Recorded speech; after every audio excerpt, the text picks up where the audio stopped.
With half the turnout of 5 years ago, should election results in Bangladesh be respected? An opposition boycott plus demands for a fresh election lead some to question Sheikh Hasina and her Awami League's victory. While human rights groups criticize the erosion of democracy, others in the region welcome the result. So what's really best for Bangladesh? I'm Andrea Sankey, and today's newsmaker is Bangladesh.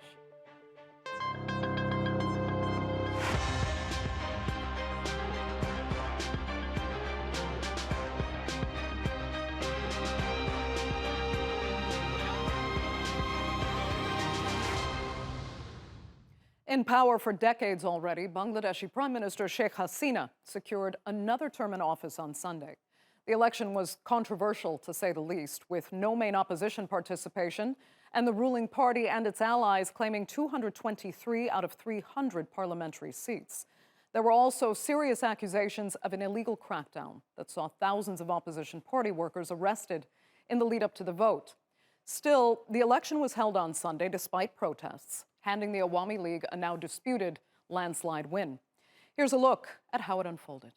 We have established people's democratic right and also right to their better life or their prosperous life. That is our main aim. We want to do that. So I'm trying my best to ensure that democracy should continue in this country. Prime Minister Sheikh Hasina secures her fourth consecutive term, and she is maintaining her status as the world's longest-serving female head of government. With only 40% voter turnout, the low participation has raised eyebrows, particularly since a more than 80% turnout was recorded in the 2018 general election. I didn't go back to my village to vote. Someone will cast my vote anyway. Even if I had gone, I would find that it has already been done. What's the point of going and spending money for it? Doubts remain about the official turnout figure, with initial announcements of 20%, later revised to 40%, sparking criticism and disbelief. The main opposition, the Bangladesh Nationalist Party, boycotted the election. They were already hunting the opposition leaders, in particular, in their homes. And this situation had created, as I said, a fear factor in the minds of all of our party leaders as well as our rank-and-file workers. And they argue that polling booths across the country were largely vacant. Despite the boycott and subsequent low turnout, leaders of the Awami League, the ruling party, hailed the election as a victory for democracy, noting its peaceful nature. However, international pressure is mounting, with the West imposing sanctions and expressing concerns over human rights, while Bangladesh counts on India's support. Also, human rights organizations and critics warn of a shift towards a one-party system under Hasina, amid increasing reports of political violence. Political unrest marred the election's eve, culminating in tragic incidents, including a train arson which killed 5 people. Economic challenges also loom large, with the IMF urging tighter monetary policies to manage high inflation. As Sheikh Hasina embarks on another term, Bangladesh grapples with economic and political challenges, looking towards a future filled with both promise and uncertainty. So does Sheikh Hasina's Awami League deserve this victory? Well, joining me now to debate that are from Dhaka, lawyer Shah Ali Farhad. He is also a former advisor to the Prime Minister Sheikh Hasina and advocate of the Supreme Court of Bangladesh.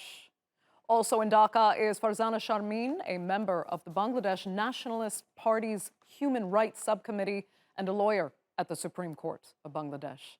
And in Washington is Michael Kugelman, the director of the Wilson Center's South Asia Institute and a columnist for Foreign Policy magazine. Thanks all so much for being with me. Michael Kugelman, I want to start with you because help us understand the numbers here, if you can. At best, voter turnout was 40%.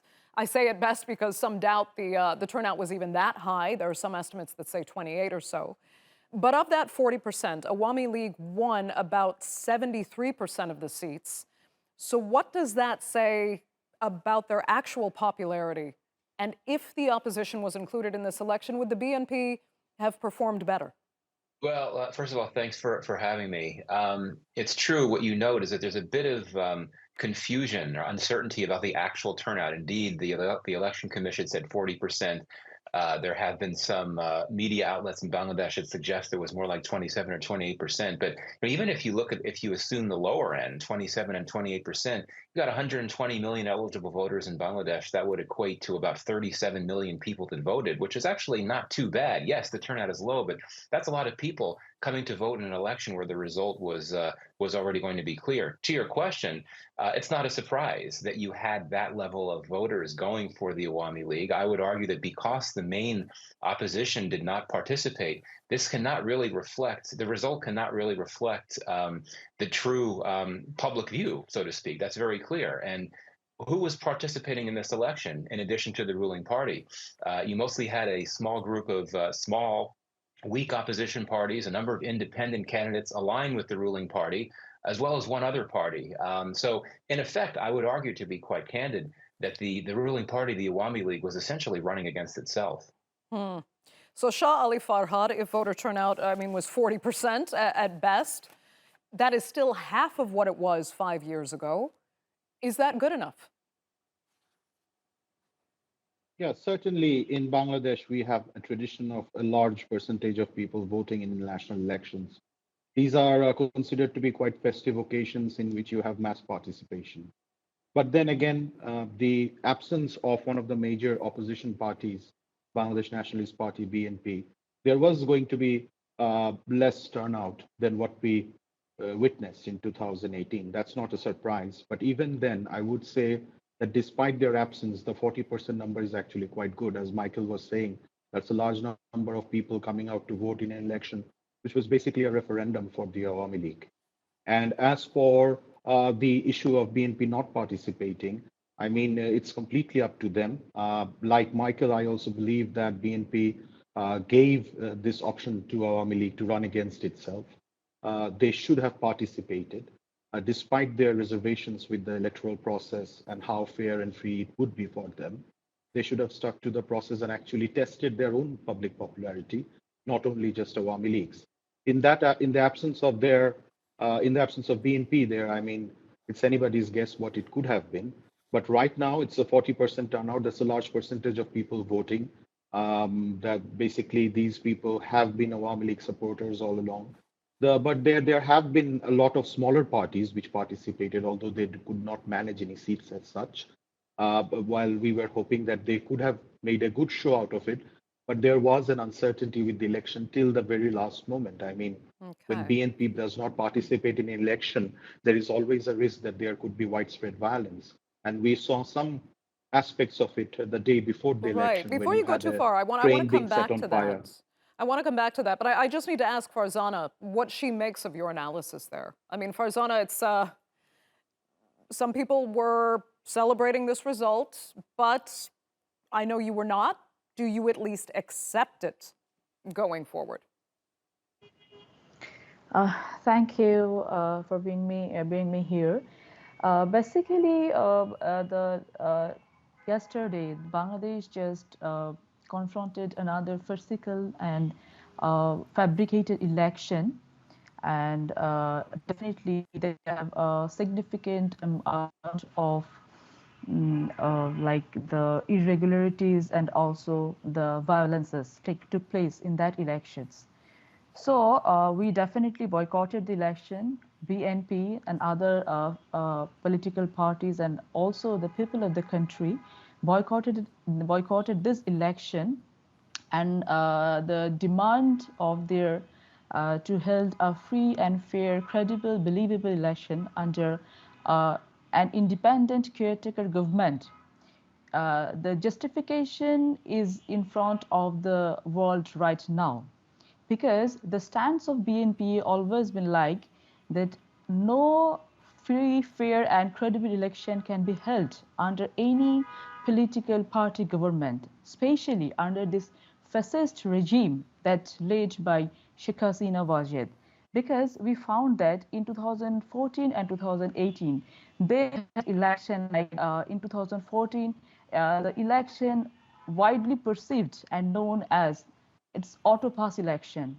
Again, in 2018, they conducted an election, which was they cast their votes at the midnight before the day of election. So Okay. it was a midnight election. And lastly, they have just conducted an election, dummy election, and where not only the candidates were dummy, the voters were dummy, the polling agents were dummy, and today we found that they have set up and they have deployed many dummy observers and fake observers as well, just to speak their voices, just to speak on their behalf. Okay.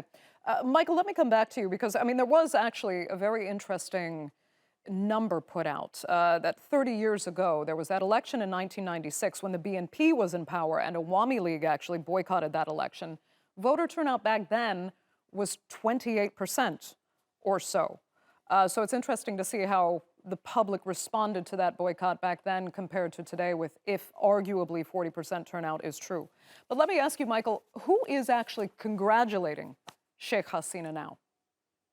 Well, I mean, just recently, really in the hours since the election result was announced, there's been congratulations offered by three key nations, or the ambassadors of three key countries. One is India, which is widely viewed to be one of Bangladesh's closest partners, as well as the Chinese and Russian ambassadors. And I think that highlights an important point.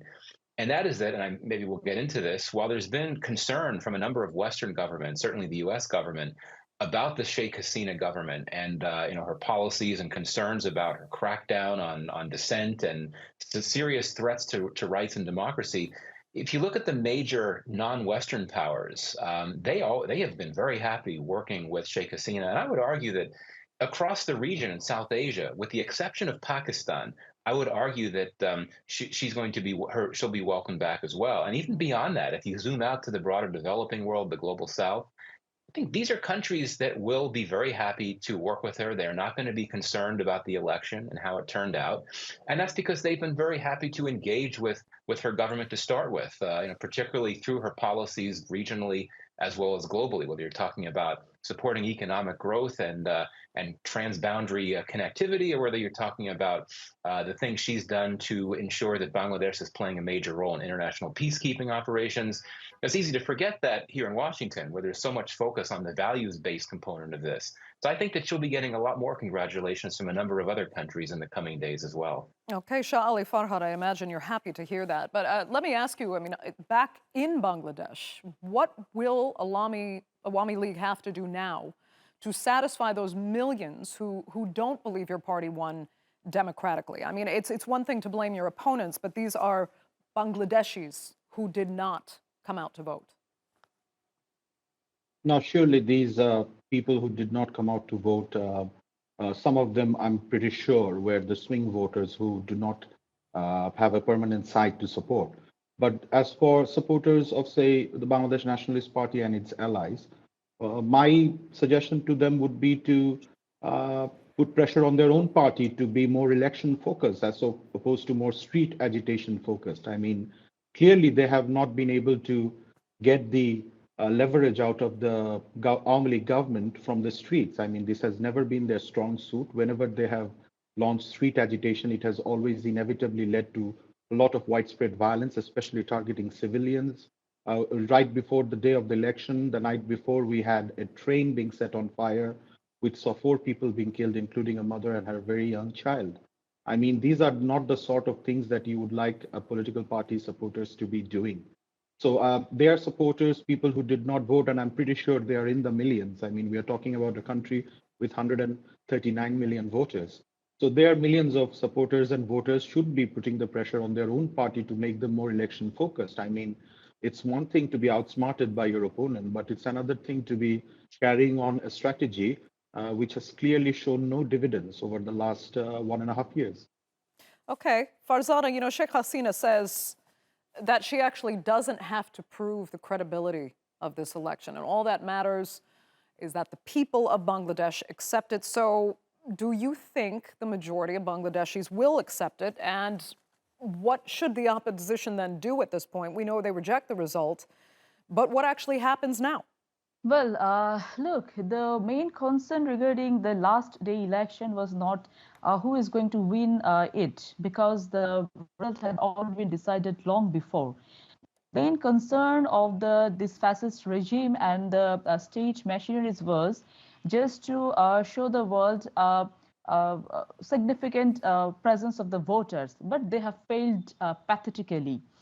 Again, I can say that the Awami League government, they tried to escape from the real scenario, real problem of the country, because they should be accountable to the people of the country.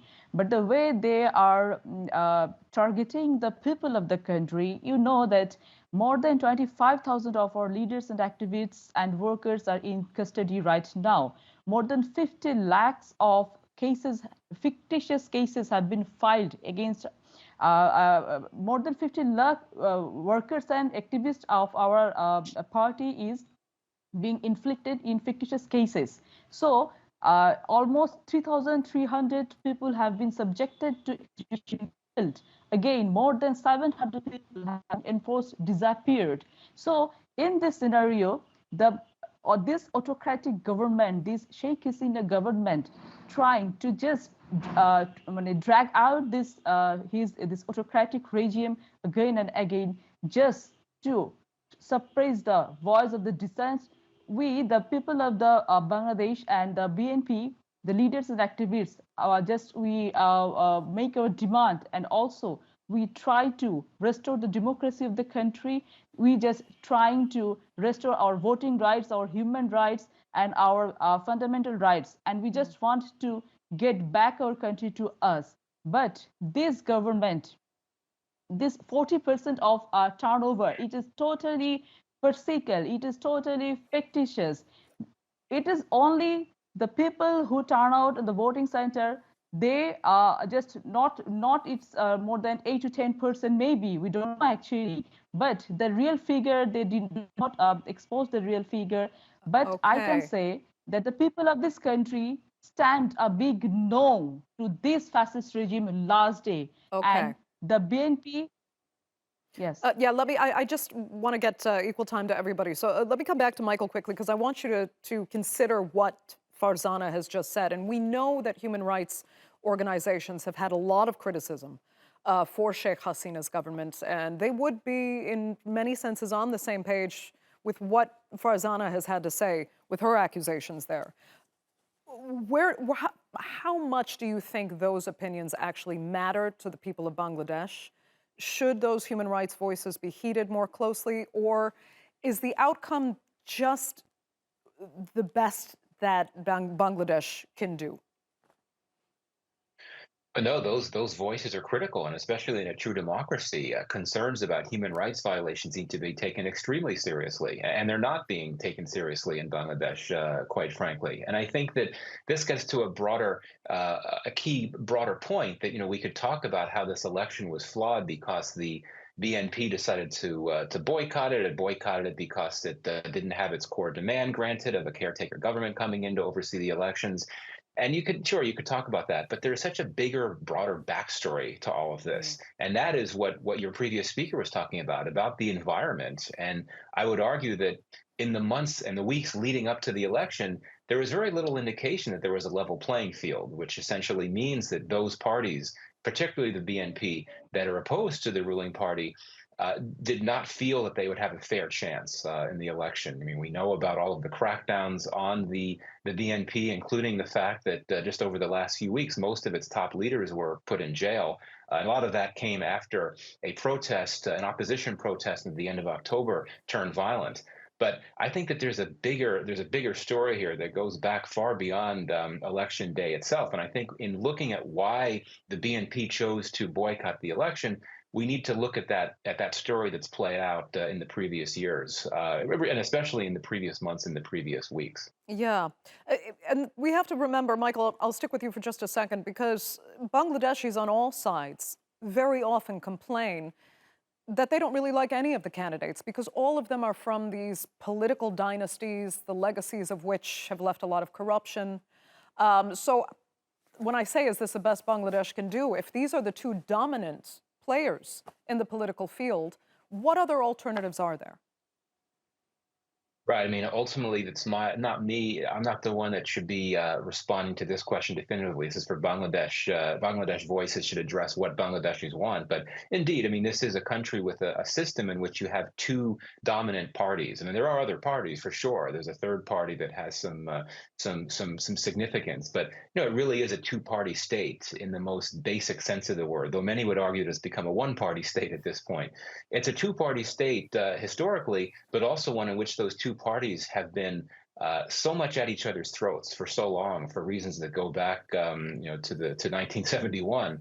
And I think indeed that has certainly created a sense of disillusionment and skepticism among many in Bangladesh about the broader state of play with politics today. Yeah, Shah Ali Farhad, I mean, is that a fair assessment? I would say definitely there is some disillusionment with the political process. I mean, but it's not just for the reasons that you mentioned. There are other reasons as well. I mean, politicians generally have not been able to connect with the youth, for instance, whether it's BNP or Awami League, we both suffer from some of the same tendencies, as well as our failure to come up with new faces who can, lead the party into the next challenges that this country faces. But definitely, it is a bit unfair to say that people consider two dynasties to be the root of the problem. I mean, one of the opinion polls that came out a few months back from the Washington-based International Republican Institute showed that 70% of Bangladeshis think that the prime minister is doing a good job. So there is her popularity, and it's one of the key assets that Awami League has been deploying in their campaigns. The Awami League basically turns elections into a presidential format so that whoever you vote for, you are basically voting for Sheikh Hasina to become the next prime minister. So definitely, while there are disillusionments with the political processes, especially on part of young people, there are those who still do support the two parties in very strong ways and are believers in their policies, including myself. I do feel that there are a lot of areas on which my party, the Awami League, can improve, including, as you very rightly pointed out, some of those human rights and democratic indicators. But the fact of the matter remains that our party remains a very popular and very powerful and strong and influential party in Bangladesh. And most of our popularity does not stem from just, historical reasons, but also from some of the very glaring visible development that we have delivered over the years. Okay, let me ask Farzana then, if you think a little more political diversification would do Bangladesh well, or do you just think the BNP needs to be given a better chance at winning a legitimate election? Actually, the BNP needs to get a better chance. It's not idea is not like that. I think the political environment in the country right now, it's totally against the youth, but because the youth in this country is right now, they just hate the politics because since 2009 till today, there's no healthy political environment exists here. I can say one thing. This election held last day in one center where the Sheikh Hasina was at her own center. The total voters was in that center 3,323. But the voter casting vote was ultimately came out at 3,332. So this is the evidence of that the last day election was an illegal election and falsified election, and the people of the country want to know, and they ask the question where these 9 votes came from. So when there is no good environment to do politics, so when all the state machineries, all the state agencies are corrupted, and they are just doing whatever the state is trying to ask them to do so. So in that case, the people cannot actually express their opinions. People cannot cast their votes. So it's a very volatile situation in this country. So the two major parties exist here, and other political parties is not participating. It's not like that. Okay. Let me ask Michael, though, even if it is a volatile situation, is there any chance that this election result could be overturned or that a fresh election could be called? No, I don't envision that happening at all. I mean, there is a precedent for that going back several decades, but no, I don't think so. Given the control and the influence that the ruling party has over so much, including the court system, quite frankly, I don't see any chance, or I see a very low chance of either of those scenarios playing out that you mentioned. Okay. Michael Kugelman, that will have to be the final word. I'd like to thank all three of my panelists so much for being with us on this edition of The Newsmakers. Really great to have you all. And I'll thank our viewers, of course, for watching as well. Remember, you can follow us on X, and do be sure to subscribe to our YouTube channel. I'm Andrea Sankey, and we'll see you next time.